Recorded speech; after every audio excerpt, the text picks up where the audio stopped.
So hey guys, welcome to YouTube channel. तो finally हम लोग संधि का पार्ट 3 लेके आ चुके हैं। पहले और दूसरे पार्ट में हम लोगों ने पढ़ा था कि स्वर संधि क्या होती है, व्यंजन संधि क्या होती है। इस पार्ट में हम लोग बात करने वाले हैं विसर्ग संधि के बारे में। विसर्ग चिन्ह आपको पता ही होगा, आखिर में 2 बिंदी लगी होती हैं, उसी को हम लोग विसर्ग चिन्ह कहते हैं। तो विसर्ग संधि क्या होती है? तो इसी चिन्ह में जो भी परिवर्तन उत्पन्न होता है उसी को हम लोग विसर्ग संधि कहते हैं। कब उत्पन्न होता है? जब उसमें कोई स्वर या व्यंजन आके जुड़ता है। देखते हैं हम लोग इसकी डेफिनेशन क्या है। विसर्ग के बाद स्वर या व्यंजन वर्णों के आने पर विसर्ग में जो विकार या परिवर्तन उत्पन्न होता है उसी को विसर्ग संधि कहते हैं। अगर उदाहरण देखते हैं हम लोग, तो मनहा प्लस रथा है तो वो मनोरथ हो गया। अब हम लोग देख रहे हैं इसमें विसर्ग लगा हुआ था, लेकिन जब फाइनल आउटकम आया तो वो ओ हो गया, तो यहाँ पे विसर्ग का ओ हो गया। तो इसी को हम लोग बोल रहे हैं कि यहाँ पे विसर्ग संधि है।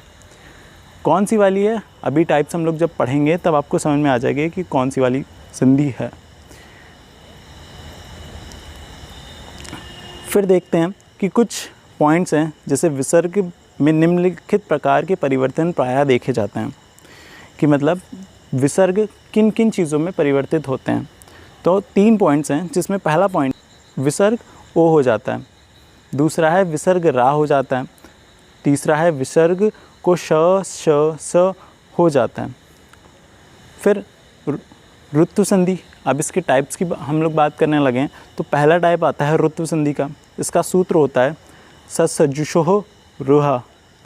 मतलब यदि कोई भी स्वर है, जैसे कोई भी अगर स्वर है, उसके आगे विसर्ग लगा हुआ है और उसके बाद स्वर आता है या फिर तीसरा, चौथा, पांचवा वर्ण आता है, हा या र व ला हो, तो इससे ऋतु संधि कहते हैं और विसर्ग का रा हो जाता है। देखते हैं किस तरीके से रा बन रहा है।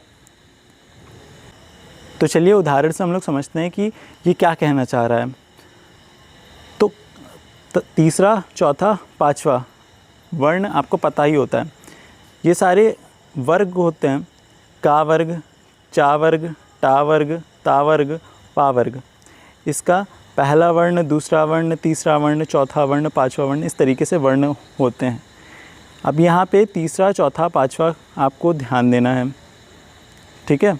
तीसरा, चौथा, पांचवा कि कौन कौन से होते हैं, या आप साइड में बना सकते हैं, पता रहेगा कि कौन सा तीसरा, चौथा, पांचवा वर्ण है। तो हम लोग उदाहरण देखते हैं। तो पहला उदाहरण है हरिह प्लस गच्छति। इसमें स्वर के बाद विसर्ग लगा हुआ है, देख सकते हैं आप लोग। यहाँ पे छोटी की मात्रा है, तो ई प्लस यहाँ पे विसर्ग लगा हुआ है, और वो किससे जुड़ रहा है? गच्छति से। गच्छति में गा आ रहा है। गा क्या है? का वर्ग का तीसरा वर्ण। ये देखिए, गा वर्ग का तीसरा वर्ण। तो इस वजह से यहाँ पे ऋत्व संधि हो रही है। ऋत्व संधि हो रही है तो विसर्ग का रा हो जाएगा, विसर्ग परिवर्तित हो जाएगा रा में। पहले विसर्ग लगा था हरिह, फिर वो परिवर्तित हो गया हरि प्लस रा प्लस गच्छति में। तो टोटल फाइनल आउटकम आया है हरिर गच्छति। फिर दूसरा एग्जाम्पल देख लेते हैं हम लोग कि दूसरा एग्जाम्पल कैसा है। तो दूसरा एग्जाम्पल है साधु प्लस इच्छति। तो साधु यहाँ पे छोटे ऊ की मात्रा है, छोटे ऊ की मात्रा है और उसमें विसर्ग लगा हुआ है, और उसके बाद वो किससे जुड़ रहा है? एक स्वर से, छोटी ई से, ठीक है। तो यहाँ पे इसीलिए इसका ऋतु संधि हो जाएगा, विसर्ग का रा हो जाएगा और बाकी टोटल वैसे ही जुड़ेगा। तो फाइनल क्या आएगा? साधु रिच्छति।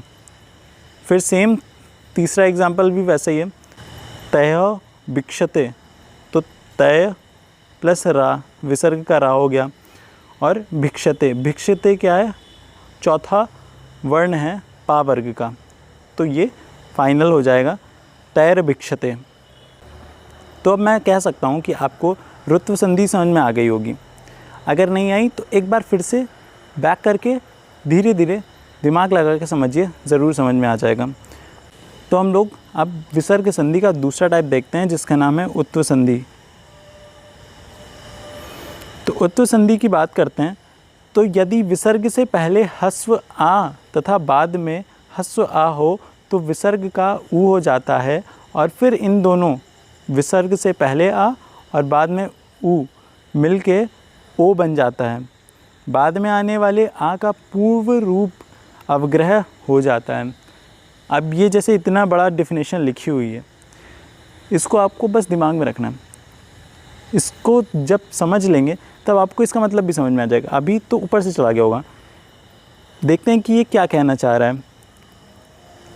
तो यदि विसर्ग से पहले ह्रस्व आ, ठीक है, विसर्ग से पहले ह्रस्व आ है, ठीक है, और बाद में आ हो, बाद में आ है, तो विसर्ग का ऊ हो जाता है, ठीक है, और फिर ऊ और आ, तो जो विसर्ग होता है उसका ऊ हो जाता है।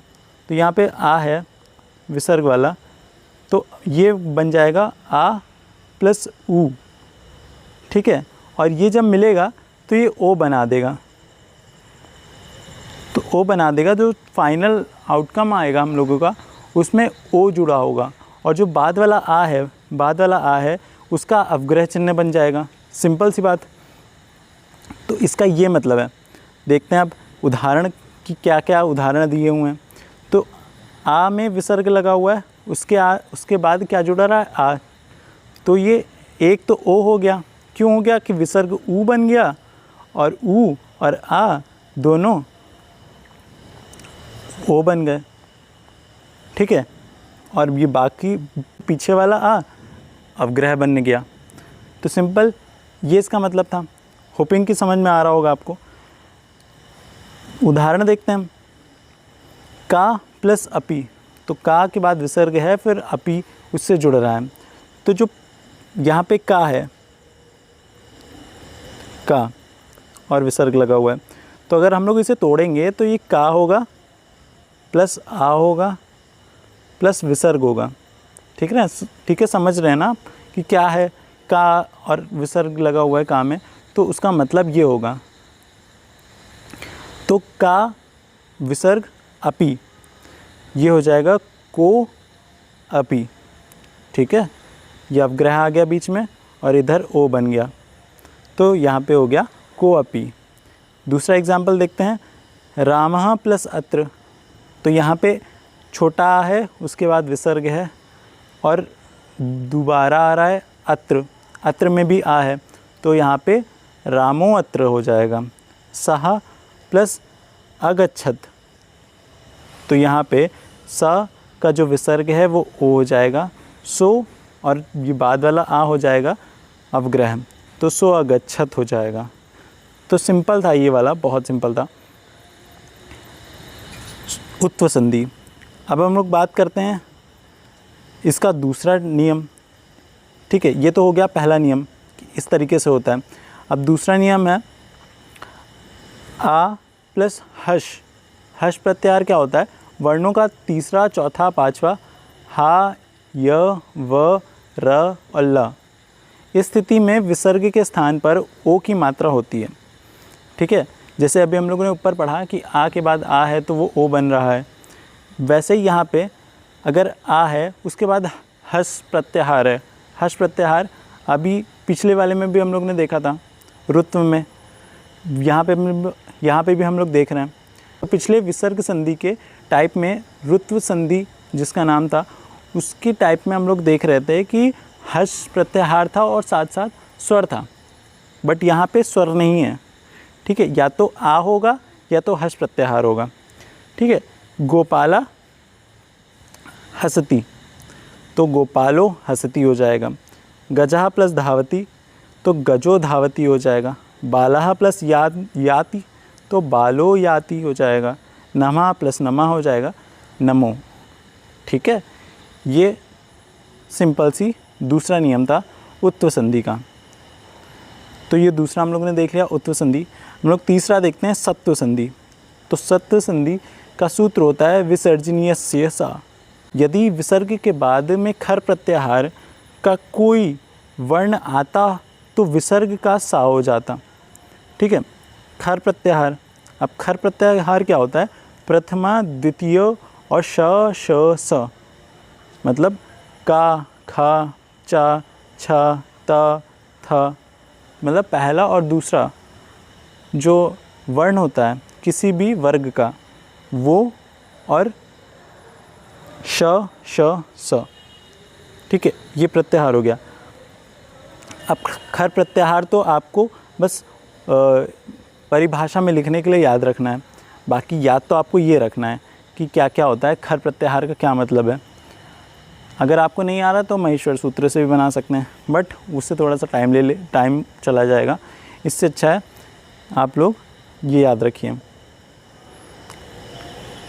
तो इसका उदाहरण है विसर्ग प्लस खर, क्या बन जाएगा, साकार या फिर श, श, स, ठीक है। तो उदाहरण देखते हैं। पहला उदाहरण है विष्णु प्लस त्राता। तो ये यहाँ पे जो विसर्ग है, विसर्ग चेंज हो जाएगा, सा बन जाएगा और सा त्राता में लग के स्त्राता बन जाएगा, विष्णु स्त्राता। दूसरा है रामः प्लस तिष्ठति। तो यहाँ पे विसर्ग हट के सा हो जाएगा, रामस्तिष्ठति।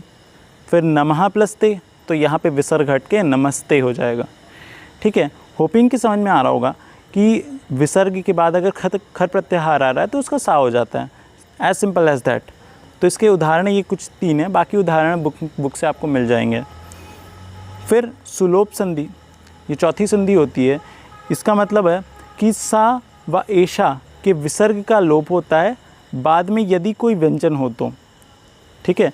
सा की अगर बात करें और एषा की बात करें, अगर ये है हम लोगों के पास और इसके बाद कोई भी व्यंजन आ रहा है तो इसका विसर्ग हट जाएगा, एज सिंपल एज दैट। विसर्ग हट जाएगा और क्या बचेगा, सा पठती, तो सा पठती हो जाएगा। एषः लिखति, तो ये बन जाएगा एष लिखति। सः खादति, तो ये हो जाएगा सा खादति। एषः धावति, तो एष धावति हो जाएगा। सिंपल सी बात, लोप हो जाता है। सा के बाद यहाँ पे सा के विसर्ग का लोप हो गया क्योंकि बाद में व्यंजन पा आ रहा था, ठीक है। तो इस संधि का यही मतलब होता है। तो ये थी विसर्ग संधि। ये विसर्ग संधि जब हम लोग संधि पढ़ रहे थे तो छूट गई थी, इस वजह से यहाँ मैं वीडियो ला रहा हूँ। और अब यहाँ पे संधि पूरी कंप्लीट हो रही है, पूरी तरीके से कंप्लीट हो गई है। और जो संस्कृत की प्लेलिस्ट बना रखी है मैंने, उसमें जो जो भी टॉपिक्स नहीं करवाए हैं वो इन फ्यूचर आ जाएंगे। बस आपको कमेंट करना है कि इस टॉपिक के ऊपर भी वीडियो ले आइए, तो मुझे पता चल जाएगा। तो इसी तरीके से प्यार बरसाते रहिए, सब्सक्राइब कर दीजिएगा और लाइक कर दीजिएगा। मिलते हैं आपसे नेक्स्ट वीडियो में, तब तक ले टाटा बाय बाय, पढ़ाई करते रहिए।